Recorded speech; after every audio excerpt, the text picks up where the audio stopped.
அஸ்ஸலாமு அலைக்கும் வரஹ்மத்துல்லாஹி தஆலா வபரகாத்துஹு. கனிமிக்க அல்லாஹ்வின் நல்லடியார்களே, நபி ஸல்லல்லாஹு அலைஹி வஸல்லம் அவர்கள் மக்காவிலிருந்து மதீனாவை நோக்கி வருகிற பொழுது ஒரு செய்தியை சஹாபாக்களுக்கு எச்சரிக்கையாக சொல்லுவார்கள். ரசூலுல்லாஹி ஸல்லல்லாஹு அலைஹி வஸல்லம் அவர்கள் சொல்லுவார்கள், திஹாமா என்கிற மலைத்தொடர் இருக்கிறது, இந்த அளவிற்கு ஒருவர் நன்மை செய்து நாளை மறுமையில் வருவார். வரக்கூடிய அந்த மனிதனுடைய நன்மையை அல்லாஹ் சுக்குநூறாக ஆக்கி அவருக்கு எந்த விதமான பிரயோஜனத்தையும் அந்த நன்மையின் மூலம் தரமாட்டான் என்று ஒரு சில மனிதர்களை குறிப்பிட்டு பேசுவார்கள். இந்த ஹதீஸில திஹாமா என்கிற மலைத்தொடரை நபி ஸல்லல்லாஹு அலைஹி வஸல்லம் அவர்கள் சொல்லியிருக்கிறார்கள். அந்த காலகட்டங்கள்ல பெரியது என்று சொன்னால் ரொம்ப பெரிய விஷயம் அப்படின்னு சொன்னா உஹது மலையை அரபிகள் பயன்படுத்துவார்கள். உஹது மலை அளவுக்கு ஒருவருக்கு நன்மை கிடைக்கும். கீராத், அந்த ஜனாசாவுடைய தொழுகையில கலந்து கொள்ளக்கூடியவர்களுக்கு ஒரு கீராத் அளவிற்கு நன்மை இருக்கிறது. அது என்ன கீராத் என்று கேட்டால் உஹது மலை அளவுன்னு சொல்லுவாங்க. நம்ம தான் இந்த காலகட்டங்களில் கிலோ கணக்கும் அடிக்கணக்கும் மைல் கணக்கும் பேசிக் கொண்டிருக்கிறோம். அந்த காலகட்டங்கள்ல ஒரு நாள் தூரம், 2 நாள் தூரம், 1 மாச பிரயாணம் செய்யக்கூடிய தூரம் என்கிற ரீதியில கணக்குகளை பேசுவார்கள்.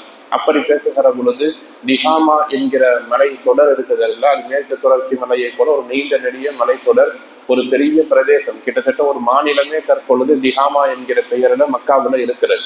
ரசூலுல்லாஹ் சொல்றாங்க, இவ்வளவு பெரிய மலை அளவிற்கு ஒருவர் நன்மையோடு வருவார். வரக்கூடிய மனிதரின் நன்மையை அல்லாஹ் சுக்குநூறாக உடைத்து விடுவான். அவருக்கு அந்த நன்மை எந்த பிரயோஜனத்தையும் தராது என்று சொன்ன பொழுது சஹாபாக்கள் கேட்பார்கள், யா ரசூலல்லாஹ், அந்த மனிதர் எத்தகைய குணமுடையவர்? சொன்னால் நாங்களும் நாங்கள் சரி செய்து கொள்வோம் என்று கேட்ட பொழுது நபி ஸல்லல்லாஹு அலைஹி வஸல்லம் சொல்லுவார்கள், அவர்கள் வேறு யாரும் அல்ல, உங்களுடைய சகோதரர்கள் தான், உங்களோடு தான் இருப்பார்கள். உங்களுடைய தோலை போலதான் அவர்களுடைய தோலும் இருக்கும். இன்னஹும் லயஅகுதுன பில்லைலி கமா தஅகுதுன், நீங்கள் இரவில் எப்படி வணக்கம் செய்வீர்களோ. சஹாபாக்கள் இறை வணக்கத்துல ரொம்ப அதிகமாக ஈடுபாடு உள்ளவர்கள். நம்மளை மாதிரி ஃபஜ்ர் மட்டும் தொழுதுட்டு போறவங்க அல்ல. தஹஜ்ஜுதிலிருந்து ஆரம்பிச்சு எல்லா இரவு வணக்கங்களையும் செய்யக்கூடியவர்கள், மேல்மிச்சமான அமல் செய்யக்கூடியவர்கள். ரசூலுல்லாஹ் சொல்றாங்க, உங்களை போல் இரவு வணக்கம், நீங்கள் இரவை வணக்க வழிபாடுகளில் எப்படி கழிப்பீர்களோ அதே போலதான் அவர்களும் கழிப்பார்கள். எல்லா நல்ல அமலும் பரிபூர்ணமாக இருக்கும். திஹாமா மலையளவுக்கு நன்மை இருக்கும். ஆனால் அவர்களுடைய மனசுல அல்லாஹ்வின் மீதும் மார்க்கத்தின் மீதும் உறுதி இருக்காது. நிஃபாக், நயவஞ்சகத்தனம் இருக்கும். மார்க்கத்தின் மீது உறுதி இருக்காது. அல்லாஹ் குர்ஆன்ல சொல்லுகிறானா இல்லையா, வமினன் நாஸி மையகூலு ஆமன்னா பில்லாஹ் வபில் யௌமில் ஆகிர், நாங்கள் அல்லாஹ்வை கொண்டு ஈமான் கொண்டோம், மறுமையை கொண்டு ஈமான் கொண்டோம் என்று. வமின்ஹும் மையகூலு, அவர்களின் சிலர் சொல்லுவார்கள், அல்லாஹ்வின் மீது ஈமான் இருக்குதுன்னு சொல்லுவாங்க, மறுமையின் மீது ஈமான் இருக்குதுன்னு சொல்றாங்க. ஆனால் வமாஹும் பிமுஃமினீன், அல்லாஹ் குர்ஆன்ல சொல்றான், அவர்கள் முஃமின்கள் அல்ல என்பதா. அந்த வரிசையில் வரக்கூடியவர்கள் தான் இவர்கள். இந்த நிலையில சஹாபாக்கள் ரொம்ப கவனமாக இருந்திருக்கிறார்கள். ஒருபோதும் நம்முடைய அமல்கள் வீணாகி விடக்கூடாது, மனசுல ஈமான் குறைந்து விடக்கூடாது என்கிற விஷயத்துல சஹாபாக்கள் ரொம்ப கவனமாக இருந்திருக்கிறார்கள். உமர் ரலியல்லாஹு தஆலா அன்ஹு அவர்கள் வாழ்க்கையெல்லாம் தன்னுடைய ஒரு பாவத்தை நினைத்து ரொம்ப கஷ்டப்பட்டு இருக்கிறார்கள், ரொம்ப வருத்தப்பட்டு இருக்கிறார்கள், நிறைய நல்லமல்களை செய்திருக்கிறார்கள். உமர் ரலியல்லாஹு சொர்க்கத்தை கொண்டு நன்மாராயம் சொல்லப்பட்டவர்கள். இருந்தாலும் கூட தன்னுடைய ஒரு செயல்பாட்டின் விஷயத்துல அல்லாஹ் தண்டித்து விடுவானோ என்கிற அச்சம் அவர்களுக்கு இருந்தது. நாம் என்ன செய்யறோம்னா, ஒரு நாள் சேர்ந்தால் போல் தொழுது விட்டோம்னு சொன்னால் நம்மை ஒரு பெரிய புனிதர்களாக, மனிதர்களில் சிறந்தவர்களாக நாம் கடந்த காலங்களை மறந்துவிட்டு தற்போது இருக்கக்கூடிய சூழ்நிலையை வைத்து அல்லாஹ் நமக்கு தீர்ப்பு செய்வான்னு நம்பிட்டு இருக்கோம்.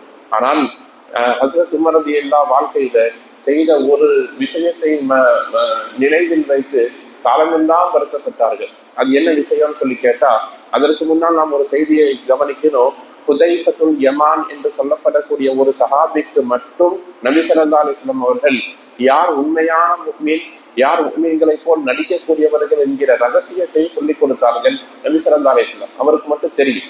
ஒட்டுமொத்த சஹாபாக்கள்ல யார் முஸ்லிம், யார் முஃமின், யார் முனாஃபிக்ங்கிறது அவருக்கு தெரியும். சஹாபாக்கள் அவர்களை ரொம்ப கவனமாக பார்த்து கொண்டே இருப்பார்கள். உமர் ரலியல்லாஹு இருக்கிறாங்களா இல்லையா, அவர்களுடைய கிலாஃபத்தில் கூட ஹுதைஃபத்துல் யமான் ஒரு ஜனாசாவில் கலந்தால்தான் நபி ஹஸரத் உமர் ரலியல்லாஹு ஜனாசாவுக்கு ஜனாசா தொழுவாங்க.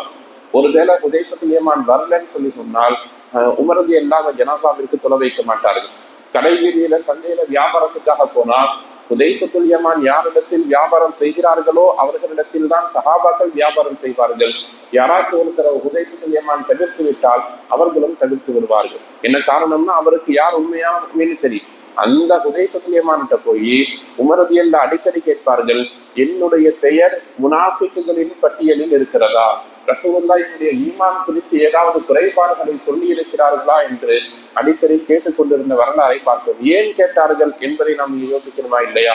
உமர் ரலியல்லாஹு அப்படி என்ன பெரிய பாவம் நிகழ்ந்து விட்டது என்று கேட்டால், ஹஜ்ரத் ரசூலுல்லாஹி ஸல்லல்லாஹு அலைஹி வஸல்லம் அவர்கள் அந்த ஹுதைபியா உடன்படிக்கையினுடைய சமயத்துல மக்காவிலிருந்து எல்லா மக்களும் மதீனாவிலிருந்து சஹாபாக்கள் எல்லாம் மக்காவை நோக்கி அவர்கள் முதலாக உம்ரா செய்வதற்காக வேண்டி செல்லுகிற பொழுது தடுத்து நிறுத்தப்பட்டார்கள். நபி ஸல்லல்லாஹு அலைஹி வஸல்லம் அவர்கள் இந்த வருஷம் நாம் உம்ரா செய்ய முடியாது, நாம் அடுத்த வருஷம்தான் உம்ரா செய்ய முடியும்னு சொன்ன பொழுது அந்த நேரத்தில் அவர்கள் ஆசைப்பட்டு வந்தார்கள். மதீனாவிலிருந்து மக்காவுக்கு நாம் போயிடுவோம், உம்ரா செய்வோம், தவாப் செய்வோம், நாம் பிறந்த மண்ணை பார்ப்போம் என்கிற ஆர்வத்துல வந்த பொழுது உமர் ரலியல்லாஹு கோபத்தில் நபி ஸல்லல்லாஹு அலைஹி வஸல்லம் அவர்களிடத்திலே ஒரு சில வார்த்தைகளை கேட்பார்கள். யா ரசூலுல்லாஹ், நீங்கள் உண்மையிலேயே நபிதானான்னு கேட்பார். ரசூலுல்லாஹ் ஆமான்னு சொல்லுவாங்க. நாம் சத்தியத்தின் மீது தானே இருக்கிறோம், ஆம் என்று நபி ஸல்லல்லாஹு அலைஹி வஸல்லம் அவர்கள் சொல்லுவார்கள். அப்படியானால் நாம் இவ்வளவு தூரம் கஷ்டப்பட்டு இவ்வளவு தூரம் சிரமப்பட்டு நாம் மதீனாவில இருந்து ஒன்று சேர்ந்து வந்திருக்கிறோம், நாம் ஏன் இவர்களோடு போர் செய்யக்கூடாது, ஏன் நாம் அவர்களோடு சமரசமாக ஒப்பந்தம் செய்ய வேண்டும் என்று கேட்ட பொழுது நபி ஸல்லல்லாஹு அலைஹி வஸல்லம் அவர்கள், நான் சொல்லுவதை நீங்கள் கேட்க வேண்டும் என்று அவர்களுக்கு தேவையான பதிலை சொல்லி அமைதிப்படுத்துவார்கள். ஆனா உமர் ரலியல்லாஹு அமைதியாக இருக்க முடியாது. அபூபக்கர் ரலியல்லாஹு போவாங்க, இதே மாதிரி கேட்பார்கள். அவர்களால் அந்த நேரத்தில் நபி ஸல்லல்லாஹு அலைஹி வஸல்லம் அவர்களுடைய முடிவை ஏற்றுக்கொள்ள முடியாத மனோநிலை இருந்தது. அதற்கு பின்னால் அல்லாஹ் ஜல்ல ஷானஹு தஆலா இன்னா ஃபதஹ்னா லக ஃபதஹம் முபீனா, இது நாம் உங்களுக்கு வெற்றியை கொடுத்திருக்கிறோம் என்கிற ஆயத்தை இறக்கியதற்கு பின்னால் ஹஜ்ரத் உமர் ரலியல்லாஹு அமைதியாக இருந்தார்கள். பிற்காலத்துல நாம் நபியிடத்தில் போய் நீங்கள் உண்மையிலேயே நபிதானா என்று கேட்டுவிட்டோமே என்கிற கவலையின் காரணமாக நிறைய தான தர்மங்கள் செய்தார்கள், நிறைய நல்லவன்களை செய்தார்கள்.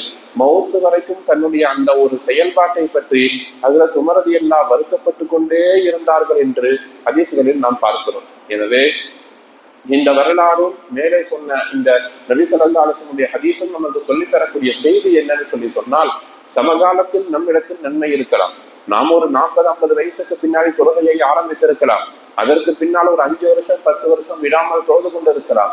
இந்த 5-10 வருடங்கள் மட்டுமே நம்முடைய சொர்க்கத்தை தீர்மானிக்கக்கூடியதாக இருக்காது.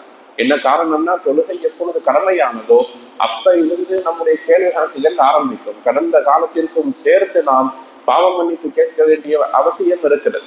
கடந்த காலத்தில் செய்த பாவங்களை பற்றி நாம் வருத்தப்பட வேண்டி இருக்கிறது. சமகாலத்துல ஒரு 5 வருஷம் 10 வருஷம் தொழுதுட்டு சொர்க்கம் நமக்கு சொந்தம், அதை நாம் விலை கொடுத்து வாங்கிவிட்டோம் என்கிற மனோரீதியில மனநிலைமையிலே நம்முடைய அந்த தௌபாக்கள் சாதாரணமாக கடந்து செல்லப்பட்டு விடக்கூடாது. காலமெல்லாம் நாம் நன்மையை நினைத்து எப்படி சந்தோஷப்படுகிறோமோ அதே போல நம்முடைய பாவங்களை நினைத்து நாம் வருந்தி கொண்டிருக்க வேண்டும். உமர் ரலியல்லாஹு அவர்களை போல இல்லைன்னு சொல்லி சொன்னால், நாம் மலையளவு நன்மையை சேர்த்து வைத்திருந்தாலும் கூட நபி ஸல்லல்லாஹு அலைஹி வஸல்லம் சொன்ன மாதிரி திஹாமா மலை தொடர் அளவுக்கு நன்மையோடு அல்லாஹ்விடத்தில் போயிருந்தாலும் நம்முடைய ஒரு சில பாவங்கள் மட்டுமே அந்த ஒட்டுமொத்த நன்மையையும் சிதறடித்துவிடும் என்பதை கவனத்தில் கொள்ள வேண்டும்.